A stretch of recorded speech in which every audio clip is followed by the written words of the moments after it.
Once upon a time, Mr. Coward had a job. And Mr. Coward knew how to talk to his co-workers. Small talk is the official language of the workplace, and Mr. Coward was as fluent as anyone in the office. He could light-heartedly bemoan any weather condition, or wax rhapsodic about whatever he had for dinner the night before. But he could even talk a good game about sports, despite not knowing hardly any of the rules to any of the games. Every Monday through every Friday, Mr. Coward's social anxieties were completely hidden from all those around him. The weekends were another story. He was aware of the fact that many of his co-workers got together on the weekends. They did things together. Things that had nothing to do with their jobs. There was talk of concerts and drinking, of backyard cookouts and coob. From time to time, he was even invited to some of these things, but was always able to decline because of family obligations. He felt good about using his family as an excuse. As he saw it, the weekends were indeed time to be devoted to the superficial relationships he had with his own wife and kids. Of course, he did appreciate being invited to his co-workers' weekend things. He even had fleeting thoughts of maybe popping in on one of these things for a few minutes sometime, but he knew. He knew that could lead to the transition from work friend to friend. Now, friends spoke a different language. They spoke of real concerns from their real lives. Now, this sort of language horrified Mr. Coward, and frankly, didn't make any sense to him. Why? Why did these people feel the need for more than the wonderfully simple relationships they all shared all week? Weren't 5 days a week enough? No, he was happy to see everybody Monday morning, but his weekends were none of their damn business.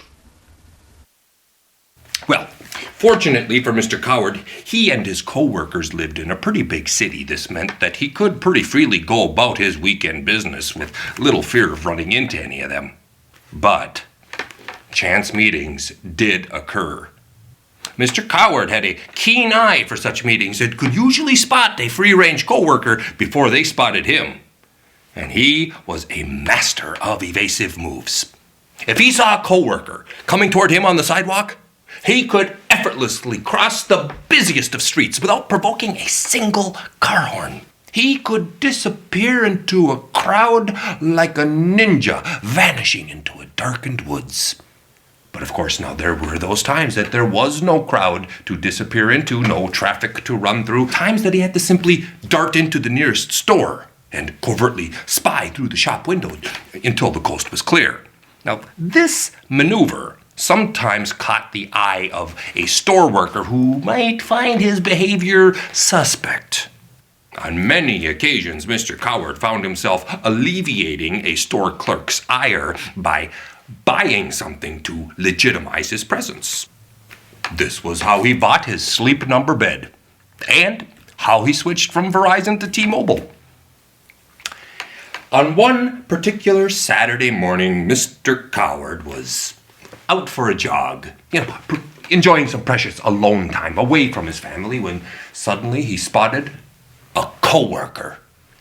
It was Helen. Helen was the nicest, sweetest woman he had ever worked with. She laughed harder at his weather jokes than anyone else in the office. She regularly asked him how his weekend had been and what was new with the rest of his family. He was careful not to tell her too much because she seemed to retain everything that he told her. She was an incredible listener who seemingly never stopped smiling, and now here she was, pushing her baby in its stroller directly at him. A baby whose name he did not know, despite the fact that she had mentioned it every week for months. It was one of those times that Mr. Coward had to dart into the nearest store. It was a pet store. The store clerk immediately called him creepy and threatened to call 911. Mr. Coward realized he would have to buy something quick, but he didn't carry his wallet when he jogged. He dug desperately through the pockets of his running shorts, only to find one crumpled $5 bill. It was not enough to buy any of the puppies or kittens or parakeets. It was, however, just enough to buy the pathetic little lizard in the clearance aisle. Despite his phobic fear of reptiles, Mr. Coward purchased that itty-bitty half-dead beast, and the placated store clerk boxed it up. Mr. Coward took one last peek through that store door window to ensure that Helen and her nameless baby were no longer there before proceeding on into the parking lot, gingerly carrying that little lizard box. Now, Mr. Coward loved his sleep number bed, and he had no real complaints about switching from Verizon. But he knew that he wanted nothing to do with this horrifying little lizard he had just purchased. Now, a lesser man might have pitched that lizard, box and all, into the nearest garbage can, but oh no, Mr. Coward's phobias would not allow for such blatant cruelty. Instead, Mr. Coward summoned the courage to open that box and release that tiny lizard between two cars in the parking lot. That sickly, frail little lizard hobbled its way out of that box as Mr. Coward turned and ran the other direction. That frail, sickly, scrawny little lizard hobbled and limped its way all the way across that hot parking lot, narrowly avoiding the giant rolling wheels of several SUVs and not so many minivans. It managed to steer clear of the ever-patrolling crows and seagulls that just happened to be preoccupied with a particularly large spill of Wendy's French fries. It continued on its arduous journey through the neighboring city park and took up residence in the park pond where it lived for many years. It grew bigger and stronger, and bigger and stronger, until finally one day, that itty-bitty, scrawny, sickly, frail little mismarked lizard grew to be the crocodile it actually was. That stealthy monster ate dozens of dogs in the dog park, and even 2 children, before ultimately being destroyed by the city. One of the children eaten was none other than Helen's baby, her only child. Her and her husband were ruined by the trauma. They both fell into deep depressions and developed horrible substance abuse issues that ultimately destroyed their marriage and left them both broken and alone.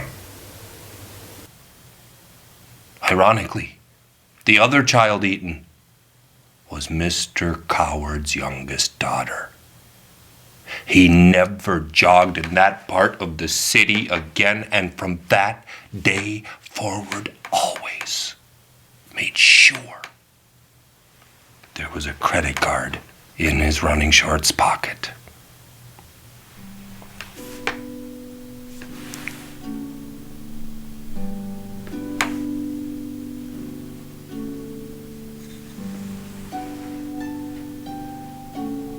Night-night, kids.